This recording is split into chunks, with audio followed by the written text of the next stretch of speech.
Those very nice people down there just passed me. They're giving me some pointers on where I could camp. I kind of have an idea where I'm going anyway, but all the way down the trail I've been listening to them talk about how hungry they are and all these great restaurants that they love to eat at. It's pretty funny. When you've hiked that much, it sounds like they've hiked about 5 miles in and now they're heading back to their car. You get really hungry. So that's all they can think about right now. It's kind of funny to listen to.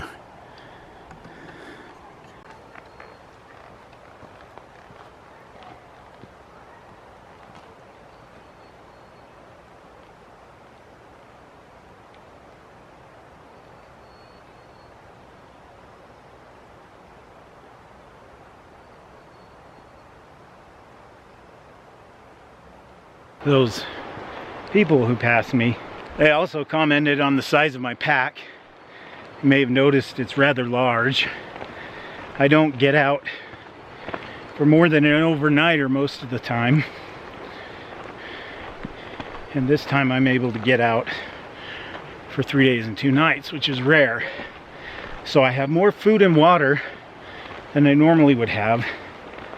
I brought water in with me just to hike with, and then I'll replenish while I'm up here. But the food for 3 days is kind of heavy too, so you put those two together. This pack's a bit heavy. Other than that, it's just bulky. You have to take into consideration my camera gear. I have this camera, I have a GoPro, I have a trail camera, I have my cell phone. I need all of these things to bring you a decent video. So the pack is heavy from the food and water. It's bulky from all the stuff I brought, but it's bearable, especially for 3 days.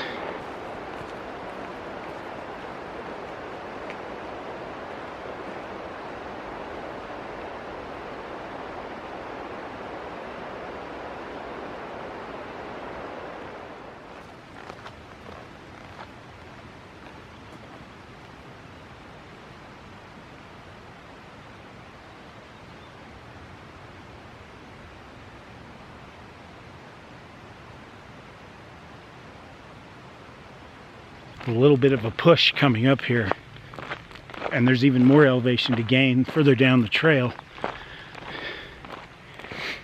But right now it's pretty flat and beautiful, and just a pleasure to walk on.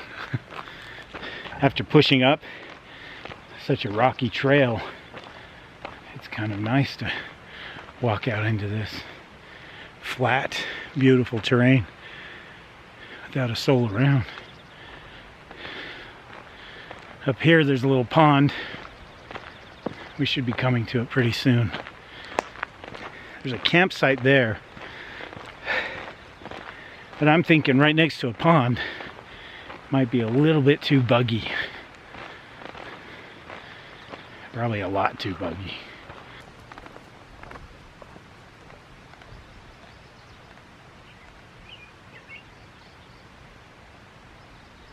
This log's a little bit too sketchy, especially with a pack on. I don't want to teeter-totter off of it. But here's the pond.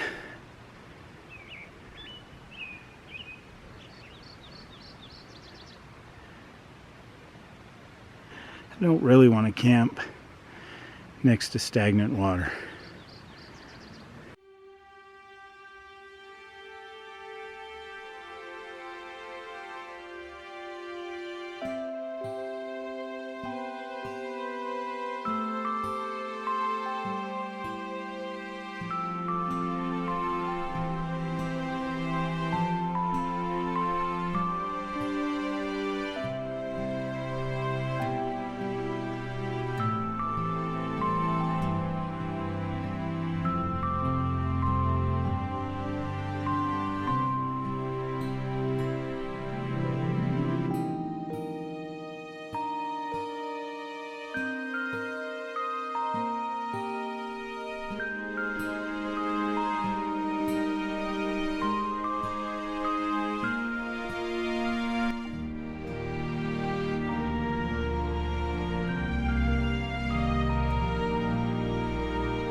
thinking about mileage on this little trip. I'm not that concerned about how far I get. Back there in the city,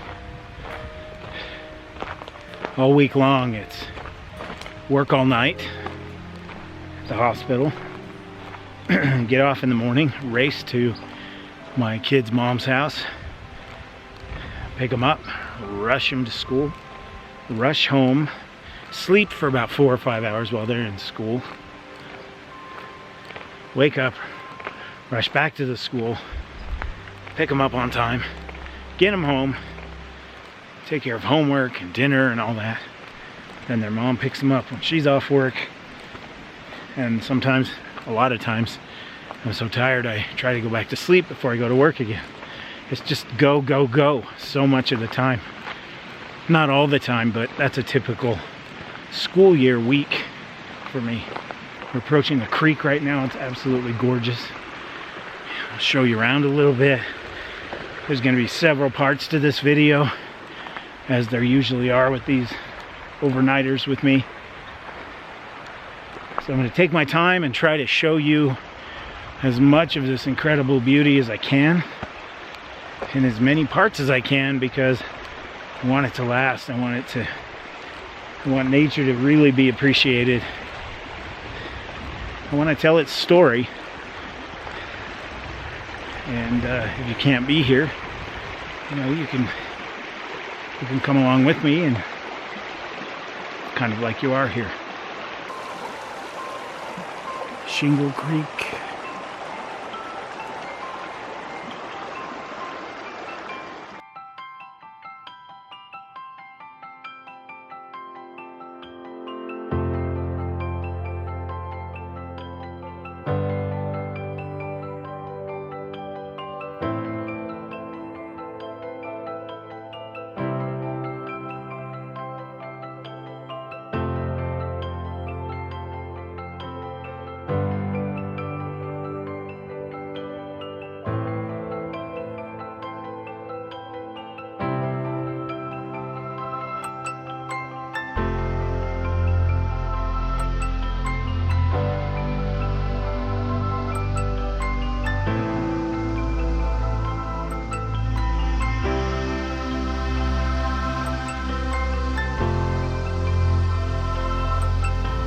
In all honesty, I've not been past this point. I haven't explored the trail beyond here.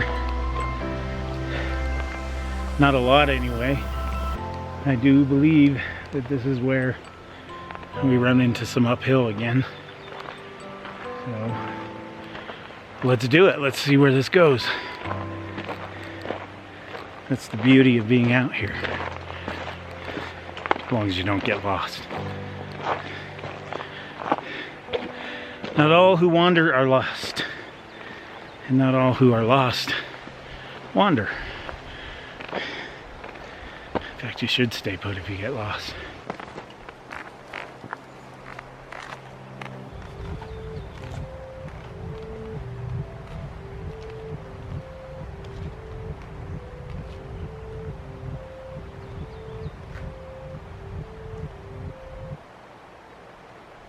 Not as steep as I thought it would be. Right after the steps, it just turned into this more level, flat trail, which I'll take.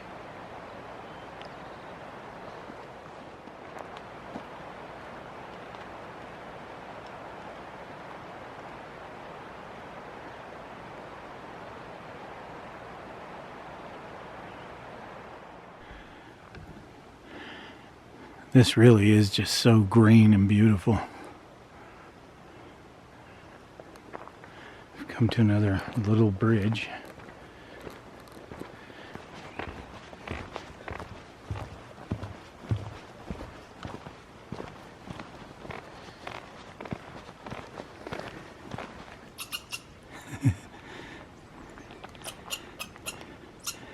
What's the matter, buddy? Am I in your yard?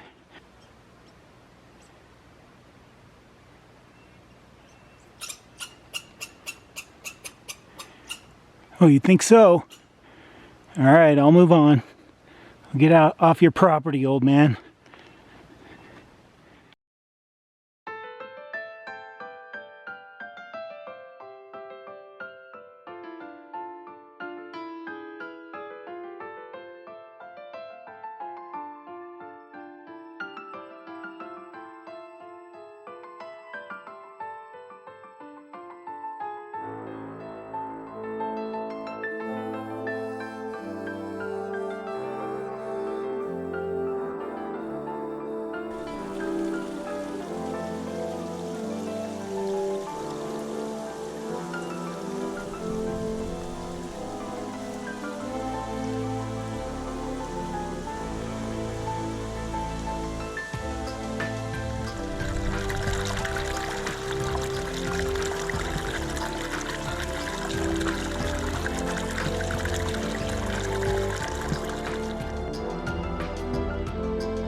Well, I've been hiking a little shy of 2 hours non-stop, except for an occasional water break or talk to those people quite a ways back.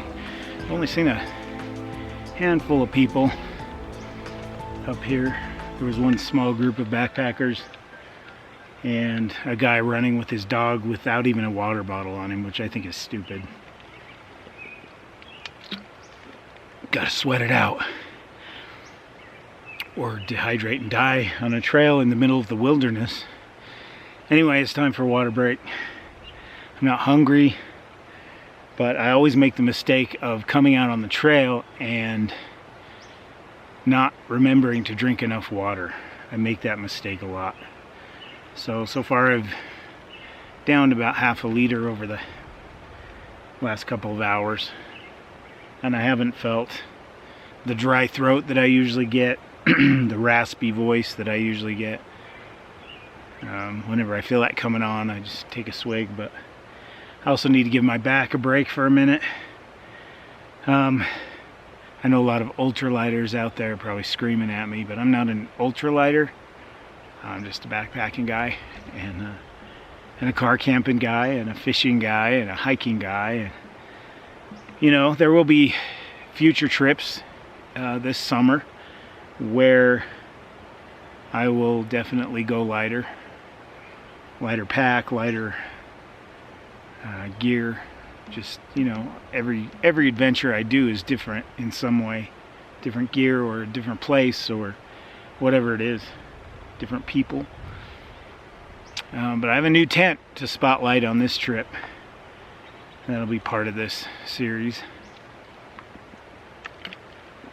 And a couple of fun pieces of gear that I bought just for kicks, to see how they perform. I'm kind of tired. It's not just the hiking. I worked all night at the hospital last night until 7:30 this morning. And I got off work. I went home. I got my gear in the car. I ran to the store and gassed up for a few, you know, at the store I needed a few last minute items like these.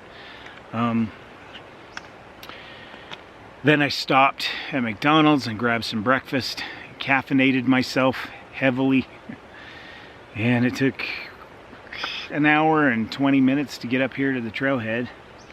And then I've been hiking for almost 2 hours. So I haven't been asleep since last night around 10 p.m. So I'm a little tired, but I wanted to do it this way instead of go home and sleep and wake up late in the afternoon and not get up here until 4 p.m. and not get very far up the trail. So that's the sacrifice I make for you people.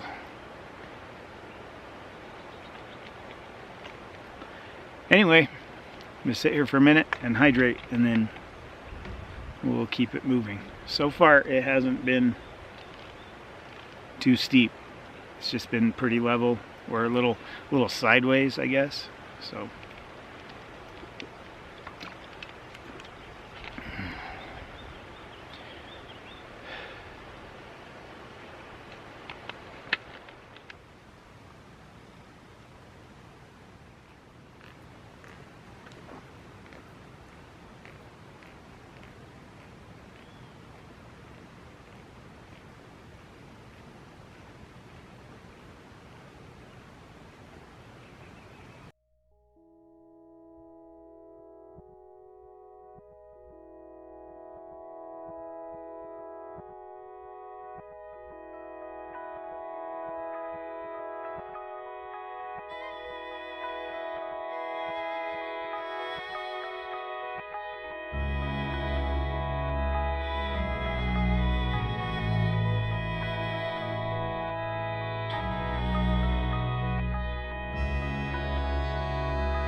Got some little ponds down there.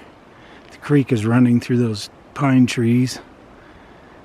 And our trail looks like it goes up over there.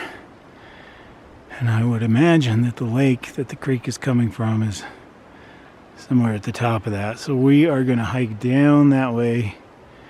When we get right there, we'll take a little breather before we make a push up to the lake. And that's probably where we'll find camp.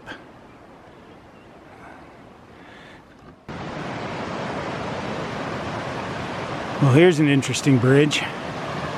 The post I saw online from a couple years back showed that it had actually collapsed and been washed out. So they've rebuilt it. We've got some gobbing here, building it up. Interesting. Goes right over the creek. I think I'll take a breather here for a while before I continue on. Like I said, we're not in a huge hurry, so pretty cool.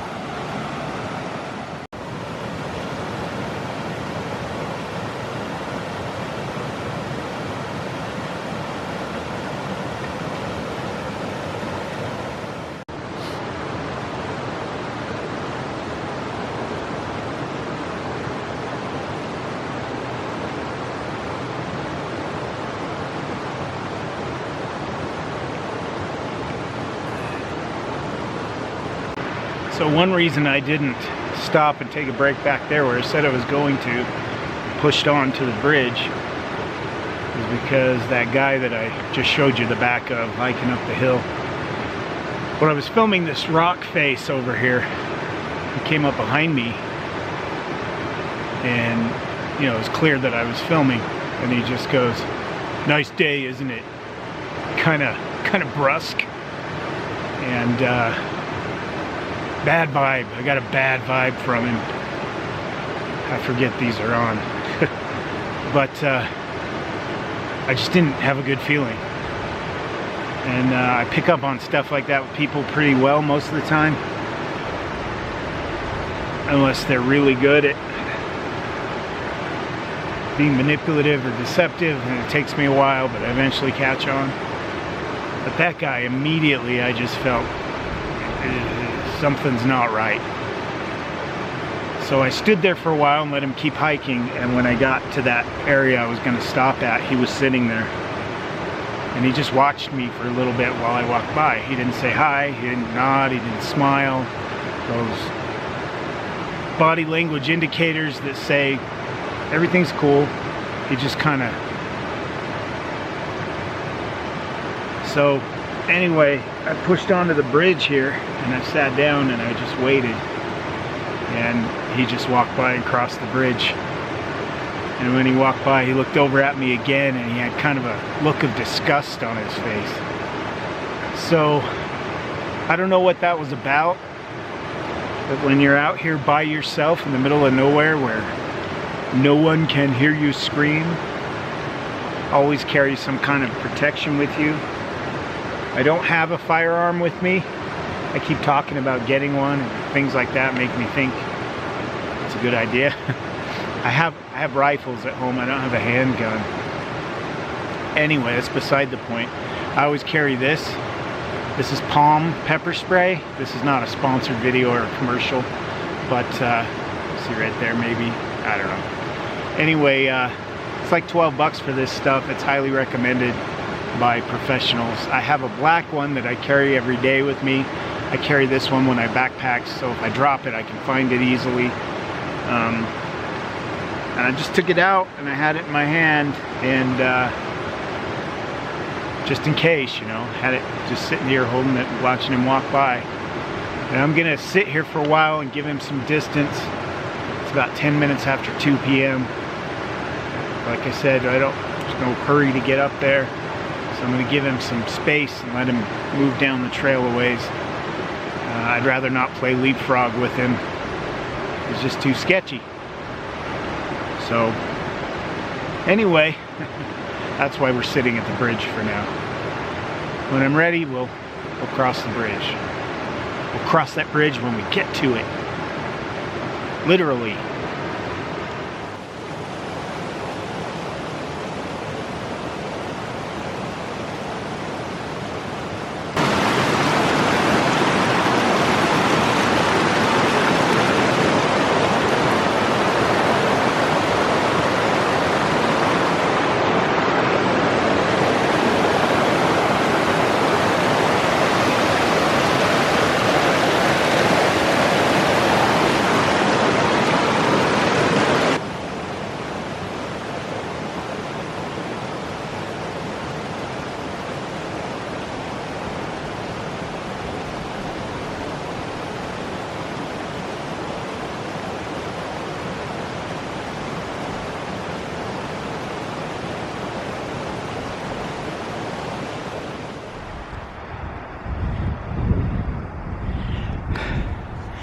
Well, we've just hiked up through all of that wilderness, and I just made it up this incredibly difficult push, completely exposed to the sun. Kind of goes around that pine tree there, but hardly any shade.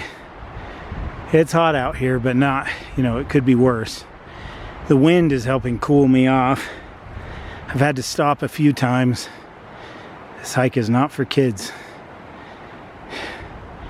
Anyway, I'm getting hopeful because so a couple of ladies just came by. I was about to say I'm hopeful that we're almost at the lake up here because it looks like it levels out. And those two hikers right there, they just told me I have about 3 more miles to the lake, but this little push I just made it up is probably the hardest because it's so exposed to the sun, and it's also pretty steep. She said it levels out, there's another creek crossing, levels out again, and it goes uphill some more. So I don't know if we'll make it to the lake. What I'm looking for is a good campsite, whether it's at the lake or not.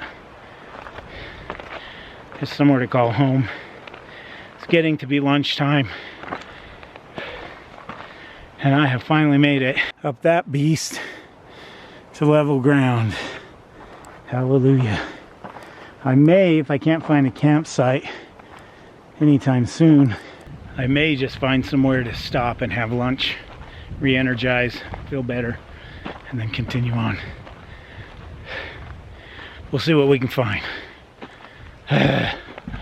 Oh, that sucked. That sucked bad.